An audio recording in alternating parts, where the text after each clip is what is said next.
Hello साथियों, स्वागत है आपका हमारे अपने YouTube channel Ajit art all classes में। जैसा कि इससे पहले हमने आप लोगों को क्लास मेवाड़ शैली का विकास विमोचन और वहाँ के कुछ ग्रंथों के बारे में हमने चर्चा की थी। ठीक है, कुछ रागमालाएँ और कौन कौन से कलाकारों ने, चित्रकारों ने कौन कौन से ग्रंथ लिखे, वहाँ तक की बात हो गई थी, चर्चा भी की थी। तो आज उसी के आगे का जो चैप्टर है, यानी कि उसी के आगे का जो भाग है, उसको लेकर के आए हैं आपके समझ। उसी के बारे में चर्चा करेंगे जो आपको स्क्रीन पे दिख रहा होगा। तो आइए हम देखते हैं क्या है उसके आगे का चैप्टर भाग। तो आज हम चर्चा करेंगे तो वो आपका है मेवाड़ शैली के प्रमुख जो चित्रकार हैं, ठीक है, उनके बारे में चर्चा करेंगे। तो आइए हम देखते हैं। सबसे पहले हेडिंग पड़ी है मेवाड़ शैली के प्रमुख चित्रकार। ठीक है, आपका दिख रहा होगा स्क्रीन पे। तो मेवाड़ शैली के ये प्रमुख चित्रकार हैं। ठीक है, तो इनमें कौन कौन से चित्रकार हैं? एक तो हमारा साहबदीन है नंबर 1 पे, साहबदीन। दूसरे हमारे निसारदीन, तीसरे हमारे मनोहर और चौथे हमारे नानाराम। ठीक है, तो मुख्यतः 3 जो है आपके लिए इम्पोर्टेंट है, साहबदीन, निसारदीन, मनोहर। नानाराम ने भी योगदान दिया है, लेकिन कम से कम उनके चित्र मिलते हैं। लेकिन नानाराम बहुत ज़्यादा नहीं चित्र हैं ना, ज़्यादातर उनके आपके ग्रंथ लिखे मिले हैं। हाँ, 3 आपके जो हैं साहबदीन, निसारदीन, मनोहर, इन 3 लोगों ने ज़्यादा योगदान दिया है इस मेवाड़ शैली के चित्रकारों में। और नानाराम जो हैं वो भी उन्होंने योगदान दिया, लेकिन उनकी अपेक्षा देखते हैं तो कम इन्होंने योगदान दिया है। लेकिन इसीलिए हमने नानाराम का भी नाम इसमें सम्मिलित कर लिया है कि कहीं ना कहीं भी इनका भी नाम आता है। तो ये 4 चित्रकार हैं आपके मेवाड़ शैली के अंतर्गत। ठीक है, अब हम एक एक करके समझाते हैं कौन सा चित्रकार किस किस चीज़ के लिए विख्यात है और किस किस राजाओं के समय में कार्य किया है। तो नंबर 1 पॉइंट लिखा हुआ है साहबदीन। ठीक है, इसे साहबदीन पहला पॉइंट लिखा हुआ है, उसको आगे लिखा है कि इसे साहबादी नाम से भी पुकारते हैं। ठीक है, इसे साहबादी के नाम से भी पुकारा जाता है। साहबदीन हो सकता है या साहबादी के नाम से भी इसका वर्णन मिलता है। इसने मुख्यतः, उसी के आगे लिखा है, इसने मुख्यतः जगत सिंह व राज सिंह के समय में कार्य किया है। इससे पहले हमने वर्णन किया है जगत सिंह और राज सिंह जो थे, उस समय के शासक जो थे, उनके समय में जो है साहबदीन ने उनके समय में अत्यधिक वहाँ पे कार्य यानी कि अपना चित्रकारी वगैरह की है। ठीक है, आइए हम दूसरे कलाकार देखते हैं। चित्रकार जो है उनका नाम क्या है? तो दूसरे हमारे चित्रकार जो है उनका नाम है निसारदीन। ठीक है, जो निसारदीन है, इन्हें ये जो थे, इन्होंने इसके आगे लिखा हुआ है निसारदीन चित्रकार हैं। इसने अमर सिंह के समय में सिर्फ कार्य किया।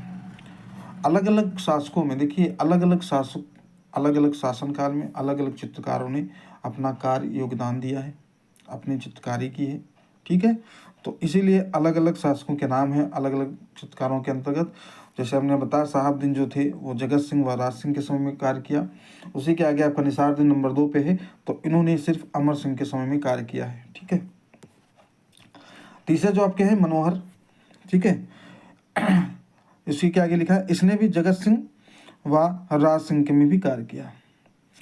यानी कि कहने का मतलब ये है, मनोहर और साहबदीन जो थे वो एक ही शासनकाल में उन्होंने दोनों लोग जो है मिलकर के अपना कार्य योगदान दिया वहाँ पे। यानी कि वहाँ पर ज़्यादातर इन्होंने चित्रकारी कार्य किया है दोनों लोग, मनोहर और साहबदीन। निसारदीन जो थे वो अपना जो है अमर सिंह के समय में कार्य किया है। ठीक है, इतना समझ में आ गया। उसी के आगे हम देखते हैं, उसके आगे लिखा गया है, हेडिंग पड़ी है आपकी यहाँ पे मेवाड़ के प्रमुख चित्र। ठीक है, हेडिंग पड़ी है मेवाड़ के प्रमुख चित्र। तो यहाँ के चित्र तो मुख्यतः बहुत सारे हैं, ऐसा नहीं, चित्र यहाँ बहुत ज़्यादा मुख्यतः पाए गए हैं, लेकिन जो इम्पोर्टेंट हैं, जो ज़्यादातर पूछे गए हैं चित्र, उनको हमने लिखा है आप लोगों को समझाने के लिए। इतनी चित्र आप लोग याद कर लीजिए, इसके अलावा भी चित्र हैं वो अलग से हम आगे लिख देंगे। लेकिन अभी के लिए जो आपके लिए इम्पोर्टेंट हैं आपके लिए चित्र, वो हम सारी चीज़ें जो आप लोग के लिए हैं वो लिख दिए हैं। इनको नोट कर लीजिएगा या पढ़ लीजिएगा या दिमाग में बिठा लीजिएगा। इनमें से कहीं ना कहीं से कोई ना कोई चित्र पूछा जाता है और कई बार पूछा भी गया है। तो पहला जो चित्र है इसके अंतर्गत, जो मेवाड़ शैली के अंतर्गत आता है, तो पहला चित्र जो आपका है लिखा गया है कृष्ण गोवर्धन पर्वत को उठाते हुए। या तो इस नाम से आएगा, या तो आप लिख करके लिखा हुआ है कि गिरि गोवर्धन, या तो गिर गोवर्धन के नाम से आता है, और या कृष्ण को गोवर्धन पर्वत को उठाए हुए। इन दो नामों से कोई ना कोई नाम आ जाता है, जो कि भारत कला भवन बनारस में रखा हुआ है, संग्रहित है यानी कि ये चित्र। ठीक है, दूसरा चित्र हमारा इसमें है पारिजात अवतरण। ठीक है, ये जो चित्र है ये नाना राम जी द्वारा बनाया गया है। ठीक, पारिजात अवतरण ये नाना राम जो थे कलाकार, उन्होंने बनाया है। अगला चित्र तीसरा है, तीसरा नाम है बसंत रागनी। ये साहबदीन द्वारा चित्रित किया गया है और ये राष्ट्रीय संग्रहालय नई दिल्ली में संग्रहित है, यानी वहीं पे ये सुरक्षित रखा गया है। चौथा चित्र आपका है 1450 का हिंडोला राग, जिसको हम झूला भी कहते हैं, झूला के नाम से भी जाना जाता है। तो 1450 का जो हिंडोला राग है, ठीक है, इसका झूला है। पांचवा आपका है जो चित्र है वो यौवन की अंगड़ाई, ये भित्ति चित्र के रूप में बनाया गया है। ठीक है, ये भित्ति चित्र बना हुआ है उदयपुर में। ठीक है, उस चित्र का नाम है यौवन की अंगड़ाई। छठा आपका जो चित्र है वो है मित्रों का संरक्षण, जिसमें शेर हाथी बने हुए हैं। ठीक है, जो राष्ट्रीय संग्रहालय नई दिल्ली में ये चित्र सुरक्षित रखा गया है। अगला है आपका 7 नंबर पे चित्र दिया गया है श्री राग की रागनी मारू। श्री राग की रागनी मारू ये साहबदीन द्वारा बनाया गया चित्र है। ठीक है, 8वां चित्र आपका 8 नंबर पर चित्र है मेरू रागनी। 9वें नंबर पर आपका चित्र है झूला झूलती महिलाएं। ये काष्ठ पर बना है, यानी कि लकड़ी के ऊपर बनाया गया है। जो आपका नंबर का जो चित्र है ये बहुत मोस्ट है। ठीक है, झूला झूलती महिलाएं। हालांकि जितने भी हमने आपको 9 चित्र बताए हैं ये बहुत ही ज़्यादा इम्पॉर्टेंट है और ये सारे जो चित्र हैं पूछे गए हैं और पूछे भी जाते हैं, तो इन चित्रों को आप लोग नोट जरूर कर लीजिएगा। ठीक है, तो ये तो हो गया आपके मेवाड़ के जो प्रमुख चित्र थे, इनके बारे में हमने वर्णन किया, उल्लेख कर लिया है, इनको नोट कर लीजिएगा। ठीक है, आइए हम आगे देखते हैं जो मेवाड़ का स्थापत्य है उसके बारे में क्या मिलता है वो हम देखते हैं। जो मेवाड़ का स्थापत्य है उसके बारे में चर्चा कर लेते हैं। ठीक है, तो यहाँ पे मेवाड़ की स्थापत्य का मतलब है, देखो भवन निर्माण से हमने बताया, भवन निर्माण से, महल से, ठीक है, मंदिरों से, हवेलियों से, किले से, ठीक है, मस्जिदों से इत्यादि जो चीज़ें आपकी वास्तुकला के अंदर, यानी कि भवन निर्माण, यानी कि आपके किसी भी स्तंभ का या किसी भी हवेली का या महल का या मंदिर का या मस्जिद का या स्तूप का, किसी भी चीज़ का निर्माण अगर किया जाता है तो उसको हम स्थापत्य के अंदर रखते हैं। वहीं आपका यहाँ पे ही मेवाड़ का स्थापत्य। तो मेवाड़ का जो स्थापत्य इसलिए कहा गया है कि उस समय कुछ राजा जो थे उन्होंने अपने समय में महल भी बनवाए हैं, मंदिर भी बनवाए थे, हवेली भी बनवाई है। ठीक है, कुछ स्तंभ भी का निर्माण करवाया था। तो उन चीज़ों का वर्णन यहाँ मिला है, उनको हम आप लोगों को बता दें, जो ज़्यादातर पूछे गए हैं वो आपको हम बताते चलते हैं, आप लोग नोट करते रहिएगा। तो पहला है नंबर 1 पर देखते हैं। यहाँ पे लिखा गया है पहला जो आपका है आपका स्थापत्य में, तो एक शिव प्रसन्न महल। ठीक है, शिव प्रसन्न महल। और दूसरा नंबर पे लिखा गया है अमर विलास महल। ये जो दोनों महल हैं ये अमर सिंह के समय में बनवाया गया है। ठीक है, ये या तो कह सकते हैं ऐसे कि अमर सिंह ने ही इन महलों का है निर्माण कराया है, जो कि मुगलिया प्रभाव पर आधारित है। जैसे मुगल प्रभाव आने लगा था तो मुगल प्रभाव जैसे था तो उन प्रभावों के आधार पे जो है इन महलों का निर्माण कराया गया। तीसरा आपका लिखा गया है कृष्ण विलास महल। ठीक है, कृष्ण विलास महल। चौथा हमारा है जग महल। पांचवा हमारा है अम्बा माता मंदिर। हमने बताया था कि महल भी आएंगे मंदिर भी आएंगे, तो जो 5वें नंबर पर हमारा है अम्बा माता मंदिर।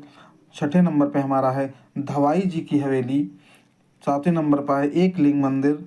8वें नंबर का जो आपका ये स्थापत्य में है देख रहे हैं फेम ऑफ टावर, बहुत इंपॉर्टेंट है, नोट कर लीजिए, दिमाग में बिठा लीजिए। फेम ऑफ टावर यानी जिसको हम हिंदी में बोलते हैं कीर्ति स्तंभ, जो राणा कुंभा ने चित्तौड़ में बनवाया है।